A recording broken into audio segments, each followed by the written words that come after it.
Good morning students. കഴിഞ്ഞ class നമ്മൾ classification of A സികളെ പറഞ്ഞു. എന്തൊക്കെ തരത്തിലുള്ള എ സികളുണ്ട് പറഞ്ഞു, എവിടെയൊക്കെ ഉപയോഗിക്കുന്നതൊക്കെ പറഞ്ഞിട്ടുണ്ട് അല്ലേ. ഇത് ആപ്ലിക്കേഷനാണ്, ഏതൊക്കെ മേഖലകളാണ് ഉപയോഗിക്കുന്നത്. ആ ക്ലാസിഫിക്കേഷൻ സ്റ്റൈലിൽ തന്നെ നിങ്ങൾക്ക് എന്ത് ചെയ്യുക, എക്സാം ക്വസ്റ്റ്യൻ ചോദിക്കുകയാണെങ്കിൽ അതും കൂടി മിക്സാക്കി എഴുതുക കേട്ടോ, പ്രശ്നമൊന്നുമില്ല.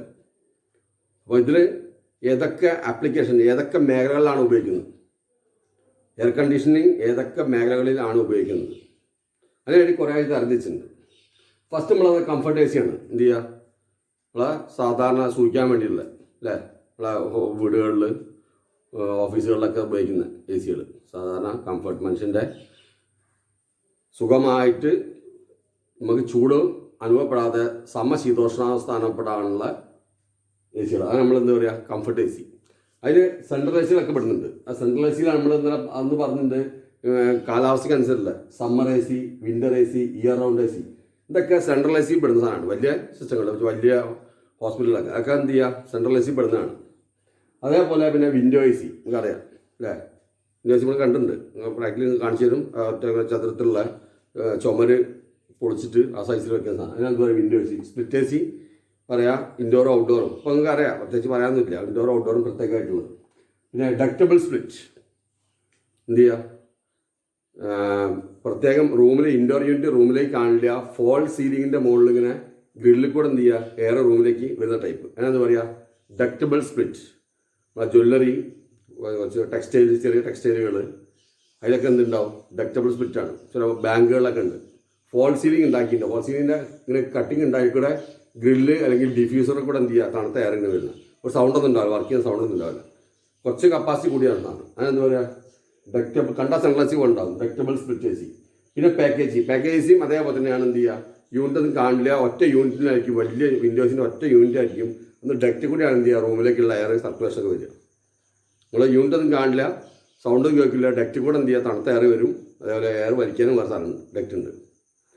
അപ്പോൾ അതൊക്കെയാണ് കംഫർട്ട് എ സി. പിന്നെ ഇൻഡസ്ട്രിയൽ എ സി, വ്യാവസായിക അടിസ്ഥാനത്തിലുള്ള എന്തൊക്കെ തരത്തിലുള്ള എ സികളുണ്ട്. അപ്പോൾ ഇതിൻ്റെയൊക്കെ ആപ്ലിക്കേഷൻ ഏതൊക്കെ മേഖല, അങ്ങനെ തൊഴിൽ സാധ്യതയുള്ള മേഖലകൾ കൂടി ഇത് കിട്ടുക. സെൻട്രൽ എ സി പ്ലാന്റുകൾ, വിൻഡോ എ സിൻ്റെ സർവീസ് സെൻ്ററുകൾ, split A C, ductable split, package, ഇതിൻ്റെയൊക്കെ പ്രൊഡക്ഷൻ, സർവീസിങ് ഒക്കെ എന്ത് ചെയ്യുക, നമുക്ക് സർവീസ് മേഖലകളാണ്.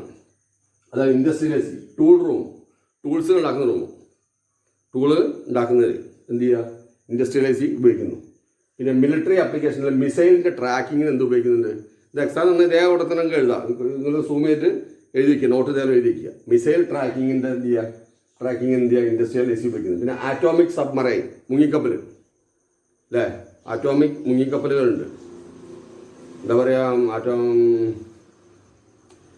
ആറ്റോമിക് എനർജി ഉപയോഗിച്ചിട്ടുള്ള എന്ത് ചെയ്യുക, മുങ്ങിക്കപ്പൽ, മലയാളം എന്താ പറയുക, നമ്മൾ അണുശക്തി ഉപയോഗിച്ചിട്ടുള്ള മുങ്ങിക്കപ്പലുകൾ, അതിനെന്ത് ചെയ്യുക, അതിനെ തണുപ്പിക്കാൻ എന്ത് വേണം, ഇൻഡസ്ട്രിയൽ എ സി വേണം. പിന്നെ മെഡിസിൻ, മരുന്നുകളുടെ നിർമ്മാണവും സൂക്ഷിപ്പും എന്ത് വേണം, ഇൻഡസ്ട്രിയൽ എ സി ഉപയോഗിക്കുന്നുണ്ട്. പിന്നെ കമേഴ്സ്യൽ എ സി, നമ്മൾ അന്നലെ പറഞ്ഞിട്ടുണ്ട്, കമേഴ്സ്യൽ എ സിയിൽ hotel, cinema hall, shopping mall, ഇതൊക്കെ എന്ത് ചെയ്യുക, സെൻട്രലൈസ്ഡ് എ സികളൊക്കെയാണ് ഉപയോഗിക്കുന്നത്. ഇതൊക്കെ ഇൻഡസ്ട്രിയൽ എന്ന് വെച്ചാൽ വ്യാവസായിക അടിസ്ഥാനത്തിലാണ് ഇൻഡസ്ട്രിയലായിട്ട് കണക്ക് കൂട്ടിയിട്ടുള്ളത്. പിന്നെ ടെക്സ്റ്റൈൽ മില്ല്, പ്രിൻറ്റിങ്, സ്റ്റീൽ, നിങ്ങൾ പറഞ്ഞ ഉരുക്ക് നിർമ്മാണശാലകൾ, കെമിക്കൽ ലാബ്, ബയോളജിക്കൽ ലാബുകളിലൊക്കെ എന്തിനാണ് ഇൻഡസ്ട്രിയൽ എ സികൾ ഉപയോഗിക്കുന്നുണ്ട്. പിന്നെ ഹോസ്പിറ്റലുകൾ, ICU, മോർച്ചറി, ബ്ലഡ് ബാങ്ക്, ഇതിലൊക്കെ എന്ത് വേണം, എ സികൾ ഉപയോഗിക്കുന്നുണ്ട്. ICU, മോർച്ചറിയിൽ ഉപയോഗിക്കുന്ന എ സി എന്ന് വെച്ചാൽ നമ്മളെ കോൾഡ് സ്റ്റോറേജ് പോലെയാണ്, ഭയങ്കര കൂളിങ്ങുള്ളതാണ്, ഫ്രീസർ തണുപ്പ് ഭയങ്കര കൂടുതലാണ് ഇത് മോർച്ചറിയൊക്കെ ഉപയോഗിക്കുന്നത്. അത് കഴിഞ്ഞ് പിന്നെ കോൾഡ് സ്റ്റോറേജാണ്. കോൾഡ് സ്റ്റോറേജ് നമ്മളെ റെഫ്രിജറേഷൻ ഇതിൽ ഏറ്റവും കൂടുതൽ മറ്റേ എക്സ്പോർട്ടിങ് ആവശ്യത്തിനുള്ള എളുപ്പത്തിൽ ചീത്തയാവുന്ന ഭക്ഷ്യവസ്തുക്കൾ ദീർഘകാലം പാക്ക് ചെയ്തിട്ട് ചീത്തയാവാതെ അവിടെ എത്തുന്നവരെ സൂക്ഷിക്കാനുള്ള സാധനം എന്ത്, ഗോഡൗൺ പോലെ സൂക്ഷിക്കാൻ എന്ത് പറയുക, cold storage. Cold storage fruits, vegetable സൂക്ഷിക്കുക. പിന്നെ മീറ്റ്, ഫിഷ്, വില കൂടിയ ഇറച്ചി, മത്സ്യം, മാംസം, അതൊക്കെ എന്താക്കുക, ഇതൊക്കെ പാക്ക് ചെയ്തിട്ട് ചീത്തയാവാതെ ഫ്രീസ് ചെയ്തിട്ട് സൂക്ഷിക്കുക. വലിയ കണ്ടെയ്നറിൽ ഒരു 5-10 കണ്ടെയ്നർ കൊള്ളുന്ന സാധനമൊക്കെ ഒന്നിച്ചുണ്ടാവും, അങ്ങനെ സൂക്ഷിച്ച് വയ്ക്കും. കുറേ ദീർഘകാലത്തേക്ക് എന്ത് ചെയ്യുക, സൂക്ഷിച്ച് വയ്ക്കുക, ഗോഡൗൺ പോലെ. അതെന്ത് ചെയ്യുക, അത് തുറമുഖങ്ങളുടെ അടുത്താണ് ഉണ്ടാവുക, സാധനങ്ങൾ കോൾഡ് സ്റ്റോറേജ് ഉണ്ടാവുക, ഇറച്ചി, മീൻ സൂക്ഷിക്കുക. പിന്നെ ഫുഡ്, സോഫ്റ്റ് ഡ്രിങ്ക്സ്, ഇതില്ലേ കൊക്കക്കോള എമ്പോൾ സാധനങ്ങളൊക്കെ, അതൊക്കെ എന്ത് ചെയ്യുക, സൂക്ഷിക്കുക. പിന്നെ ബേക്കറി ഐറ്റംസ്, പിന്നെ ലെതർ ഗുഡ്, തുകൽ, നമ്മളതിൽ എന്താണ് പറയുക, തോലുൽപ്പന്നങ്ങൾ, അതിൻ്റെ സൂക്ഷിപ്പിന് ഉപയോഗിക്കാം. പിന്നെ അമ്യൂണിഷൻസ് നമ്മൾ വെടിക്കോപ്പുകളെ നിർമ്മാണം അതിൻ്റെ സൂക്ഷിപ്പ്.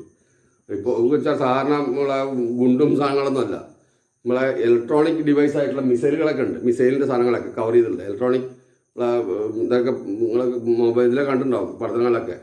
മൊബൈലിൽ നിന്നൊക്കെ എന്ത് ചെയ്യുക, സിഗ്നൽ കൊടുത്ത് സാധനം പോകുന്നു. അങ്ങനത്തെ സാധനങ്ങളൊക്കെ എന്ത് ചെയ്യുക, ഇലക്ട്രോണിക് ഡിവൈസ് സെറ്റ് ചെയ്ത സാധനങ്ങളൊക്കെ അതിൻ്റെ സൂക്ഷിപ്പിന് അമ്യൂണിഷൻ സ്റ്റോറേജ്. പിന്നെ ഫാർമസ്യൂട്ടിക്കൽ അതിൻ്റെയൊക്കെ സ്റ്റോറേജിനൊക്കെ എന്ത് ഉപയോഗിക്കുന്നത് ഇതൊക്കെയാണ് AC ഉപയോഗിക്കുന്ന വിവിധതരം മേഖലകൾ. ഇതൊക്കെ നിങ്ങളെ തൊഴിൽ സാധ്യത മേഖലകളാണ്. ഇതുകൂടാതെ നമ്മളെ ഓട്ടോമൊബൈൽ പ്രത്യേകം മറന്നു പോയത്, ഓട്ടോമൊബൈൽ അതേപോലെ റെയിൽവേ കാർ AC ഇതൊക്കെ നിങ്ങളെ തൊഴിൽ സാധ്യത മേഖലകളാണ്. Okay, thanks.